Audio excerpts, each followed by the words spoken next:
Good morning, student. Chapter 5th, Part 3rd. Today we will continue our topic animal tissue, which is divided into four categories: epithelium tissue, connective tissue, muscles tissue, and nervous tissue. We have also read about epithelium tissue, and today we read connective tissue. We also know blood is a type of connective tissue. हम सभी जानते हैं कि blood जो है एक connective tissue है. The cell of the connective tissue are loosely space and embedded in the intercellular matrix. इस कनेक्टिव टिश्यू के जो सेल होते हैं वो लूज स्पेस वाले होते हैं, साथ ही इनके अंदर जो इंट्रासेलुलर स्पेस होता है वो उसके अंदर वो मैट्रिक्स में एम्बेडेड होते हैं. द मैट्रिक्स में be jelly like fluid dense rigid. इसका मैट्रिक्स जो होता है वो जेली लाइक और फ्लूइड जैसा और रिग्ड ठोस स्थिति में बना होता है. The nature of matrix differ in कंकर्स with the function of particular connective tissue. इसके जो मैट्रिक्स के फंक्शन जो होते हैं वो पर्टिकुलर रूप से कनेक्टिव टिश्यू से जुड़े हुए होते हैं.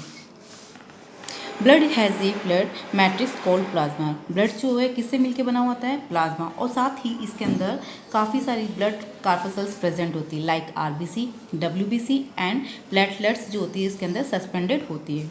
Plasma contain protein, salt and hormone. Plasma जो होता है वो किससे मिलके बना होता है? प्रोटीन, सॉल्ट और हार्मोन से मिलके बना होता है.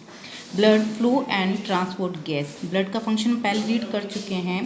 This is transport gases, digested food, hormone and waste material to different parts of the body. Second, अगर हम देखते हैं connective tissue is divide into कई parts in which blood is the first part. Second part is bone. Bone is another example of connective tissue. It is the form of framework to support the body. Bone जो है वो हमारी body को क्या करता है? Framework देने के साथ साथ सपोर्ट देने का वर्क करता है. It also anchor of the muscles. Muscles को ही एंकर मतलब इसे गाइड भी करता है और सपोर्ट करने का काम भी करता है. बट बोन जो होती है वो स्ट्रॉन्ग होने के साथ साथ नॉन फ्लेक्सिबल टिश्यू होती है. नॉन फ्लेक्सिबल मतलब इसे आप बोन को क्या नहीं कर सकते? बेंड भी नहीं कर सकते. ठीक है. Bone cell are embedded in a hard matrix that is compose to calcium and phosphorus compound. Bone जो होती है जिस मैट्रिक्स के द्वारा कंपोज होती है वो कैल्शियम और फास्फोरस कंपाउंड से मिलकर बनी होती है. Two bone can be connected to each other by another type of connective tissue is called ligament. जो दो बोन्स जो होती है जिन टिश्यू के द्वारा कनेक्टिव होती है, जुड़ी हुई होती है, उसे हम क्या कहते हैं? लिगामेंट्स कहते हैं. लिगामेंट टिश्यू जो होते हैं इलास्टिक यानी स्ट्रेचेबल होते हैं. It has considerable strength. इसकी जो स्ट्रेंथ होती है वो काफ़ी ज़्यादा होती है. Ligament contain very little matrix and connect bone with the bones. Ligament जो होते हैं इनके बीच के अंदर मैट्रिक्स जो होती है वो बहुत कम मात्रा में प्रेजेंट होती है और साथ ही ये बोन्स के द्वारा कनेक्ट होती है. टेंडोन्स.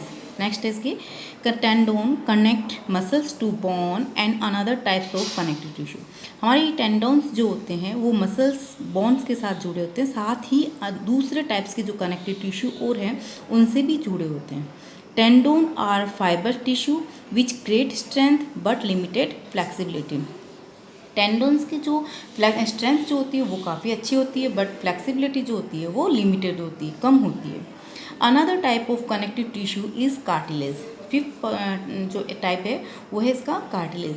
Has widely space cell. इन कार्टिलेज के बीच में स्पेस जो होता है वो कम होता है. The solid matrix is compose to protein and sugar. Cartilage जो होते हैं वो प्रोटीन और शुगर से मिलके बने होते हैं और कार्टिलेज स्मूथ होते हैं. Bone surface is joint and also present in the nose. Cartilage जो है वो nose, ear, trachea and lungs के लैरिंग्स के अंदर प्रेजेंट होते हैं. We can fold the cartilage of the ear. हम अपनी कान की, नोज की और ट्रैकिया इनकी जो कार्टिलेज होती है उसको फोल्ड कर सकते हैं, but can't bend the bone of the arm. हम अपने हाथ और पैर की आर्म को बोन्स को बेंड नहीं कर सकते हैं. 6 नंबर है areolar connective tissue. It is found between the skin and muscles. ये हमारी स्किन और मसल्स के में और साथ ही around blood vessels, nerve and bone marrow के अंदर प्रेजेंट होती है. It fill the space inside the organ, support internal organ of help in repair the tissue. ये बीच की ऑर्गन के बिटवीन जो स्पेस होता है उनको फील करता है, सपोर्ट करता है इंटरनल ऑर्गन को, और साथ ही ये टिश्यू को रिपेयर करने का काम भी करते हैं. नेक्स्ट टाइप है इसका adipose. Adipose tissue is found the below the skin and between internal organ. ये हमारे स्किन के नीचे और इंटरनल ऑर्गन के बिटवीन फाइंड जाता है. It is filled with the globules, यानी जो बॉडी में स्टोर होने वाला फैट जो होता है वो एडिपोज टिश्यू के रूप में स्टोर होता है. तो ये ग्लोबुलस से भरा होता है. Storage of fat also let act as a insulator. ये स्टोर जो होता है फैट वो एज ए इंसुलेटर का वर्क करता है. नेक्स्ट है हमारा muscular tissue. Muscular tissue consist of elongated cells also called muscles fibre. ये मस्कुलर टिश्यू जो होते हैं लंबे लंबे सेल से मिलकर बने होते हैं जिन्हें मसल्स फाइबर भी कहते हैं. और ये these tissue are responsible for the movement. ये हमारे मूवमेंट करने में हेल्प करते हैं. Muscles contain special protein like contract protein जिसे कहते हैं which contract and relax the causes movement. इन प्रोटीन से बने हुए इन टिश्यू की वजह से ये क्या होते हैं, कॉन्ट्रैक्ट होते हैं, रिलैक्स होते हैं, जिसकी वजह से हमारी बॉडी क्या करती है, मूवमेंट करती है. We can move some muscles by the conscious will. Muscles present in our limbs move when we want them to and stop when we so decide. So such muscles are called voluntary muscles. हम अपने पैरों को, अपने arms को stop कर सकते हैं जब हम हमारी इच्छा होती है. इस वजह से इनको मसल्स को हम क्या कहते हैं, वॉलंटरी मसल्स कहते हैं. साथ ही इन्हें स्केलेटन मसल्स भी कहते हैं. Under the microscope, these muscles alternate dark and light band or stretched when strength appropriately. जब आप इसके सेल को, इन टिश्यूज़ को आप माइक्रोस्कोप में वॉच करते हो तो आप इसमें लाइट और डार्क रंग के बैंड्स नज़र आते हैं. इसी वजह से ये स्क्रेच नज़र आते हैं. इसी वजह से इनको स्ट्रेटाइड मसल्स भी कहते हैं, यानी इसके अंदर स्क्रेच बने हुए होते हैं. The cell of these tissue are long, cylindrical, unbranched and multi nucleated होते हैं.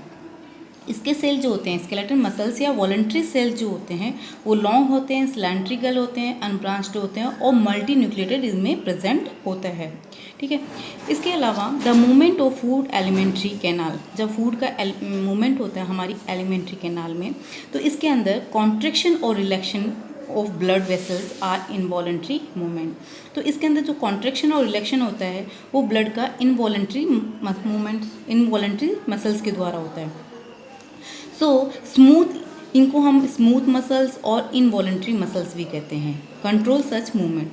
दे are also found in iris of eyes, uterus and the bronchi of the lung. हमारे लंग्स में, यूट्रस में और आई की आइरिस में प्रेजेंट होते हैं. The cell are long with pointed and uninucleated. ये सेल जो होते हैं लंबे होते हैं, पॉइंटेड होते हैं, साथ ही इनके अंदर सिंगल न्यूक्लियस प्रेजेंट होता है, इसलिए इनको अनस्टेरॉइड सेल भी कहते हैं. The muscles of the heart show rhythmic contraction और रिलैक्शन थ्रू आउट लाइफ. हम जानते हैं कि हमारा हार्ट जो होता है लाइफ टाइम रिदमिक कॉन्ट्रैक्शन और रिलैक्शन होता है.